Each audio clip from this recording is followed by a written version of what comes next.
Welcome children. Take out your grammar book. Today's topic is subject-verb agreement. Let me first tell you what's the meaning of subject-verb agreement. Subject-verb agreement means a verb must agree with its subject in number and person. For example, the verb should be of the same number and person as the subject. Remember that if S is added in verb, then it is singular. If nothing is added in verb, then it is plural. Now, two or more singular subjects joined by and take a plural verb. For example, Mohan and Sohan have passed. In this sentence, Mohan and Sohan both are two singular subject. It is joined by the word and. So the plural verb is added, that is the plural verb is have. Second is time and tide wait for no man. Sometimes two subjects are regarded as representing one idea and then the verb is singular. For example, slow and steady wins the race. In this sentence, slow and steady both are two singular subjects, but both the subject represent one idea. So, singular verb is added, that is wins. Bread and butter is his favorite food.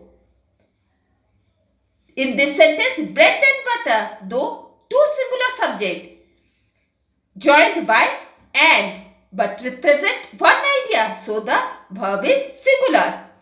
If two singular nouns refer to the same person or thing, the verb must be singular. For example, the poet and philosopher is dead. In this sentence, the person who is poet is only the philosopher. It is joined by the word and the verb is singular, that is. Next example, see. The orator and statement has arisen. In this sentence, the person who is orator is only the statesman. The two singular subjects are joined by the word and both represent the same person. Means the person who is the orator is only the statesman and it is indicated by the same verb. That means singular verb. Singular verb has is added.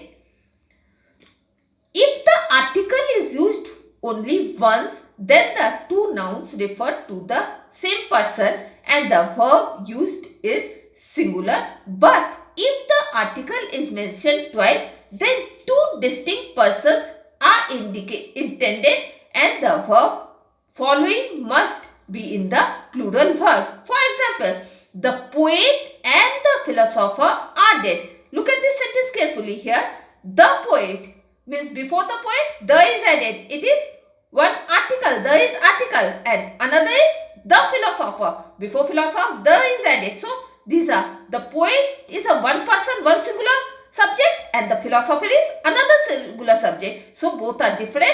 They doesn't refer to the one person, it is two person joined by the word and. So, the verb is plural, R is added. Now, see, the orator and the statesman have arrived. Here also, the person who is orator is not the statesman. The orator is one person and the statesman is another person. It is joined by the word and the verb is plural. Now, if two singular nouns joined by and are preceded by each or every, the verb is singular. For example, each day and each hour brings a fresh anxiety. Next is two or more singular subject connected by or, nor, either or, neither nor take a singular verb. For example, either Mohan or Sohan is in the wrong. Neither Raman nor his brother was present here. When one of the nouns or pronoun joined by or nor is in the singular and the other in the plural, the verb should be plural and the plural subject should be placed near the verb. For example, John or his brother are to blame. Now next, see. If two subjects joined by or nor are of different persons. The verb agrees in person with the subject nearest to it. For example, either you or he is telling a lie. Another example, see, neither my brother nor I am to blame. Now see, if two nouns are joined by with or as well as, the verb agrees with the first noun. If the first noun is singular, the verb must be singular even if the second noun is plural. For example, see, look at this sentence carefully. Rama as well as his friend has won the prize. In this sentence, see, Rama. First noun, Rama. Rama is what? It is singular. Okay. And the second noun is also singular. It is joined by the word as well as. So, singular verb is added. Now, look at this sentence. The ship with this crew was lost. Here, the ship is singular and its crew. Crew means it is a collective noun. It is joined with the word with.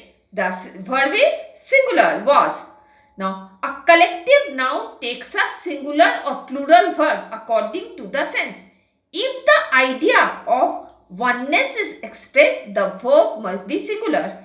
If the individuals of the collections are thought of, the verb must be plural. For example, the jury was divided in their opinion. The jury were divided in their opinion. Here see, jury is what? It is a collective noun. Okay, here collective noun, what it is given? It is according to sense. Here it will be plural verb. Now, the multitude was frightened at the sight of the lion. Next, see, either, neither, each, everyone, many a must be followed by a verb in the singular. For example, either of the two roads leads to the railway station. Take another example. Neither of the two applicants is suitable. Next example, see, two singular nouns qualified by each and every, even though connected by and must be followed by a verb in the singular. For example, each boy and each girl was given a prize. Next, see, when a plural noun denotes some specific quantity or amount considered as a whole, the verb is generally singular. 2/3 of the city is in drains. 10 kilometers is not a long distance these days. The verb following a relative pronoun always agrees in number and person with its antecedent. Number 1, I who am your king will lead you. Number 2, I am the woman who is to blame. When the subject is one of followed by a plural noun, the verb is singular to agree with one. For example, one of the boys in our class has won a prize. But if two of, many of, several of, the majority of must be followed by a plural verb. For example, two of the boys in our class have won the prizes. A lot of, plenty of, some of, half of, most of takes a plural verb if the reference is to number, but a singular verb if the reference is to amount of quantity. For example, some of the houses are not fit to live in. The next example, most of the houses in this street are old. A number of is always followed by a plural verb since it means several or many. There have been a number of accidents this year. For example, a large number of books are missing from the library. A great deal of, a large quantity of are always followed by a singular verb since this expression denotes amount or quantity. For example, look at the example. A great deal of money was spent on the repairs of the old house. And with this, I am ending my today's class.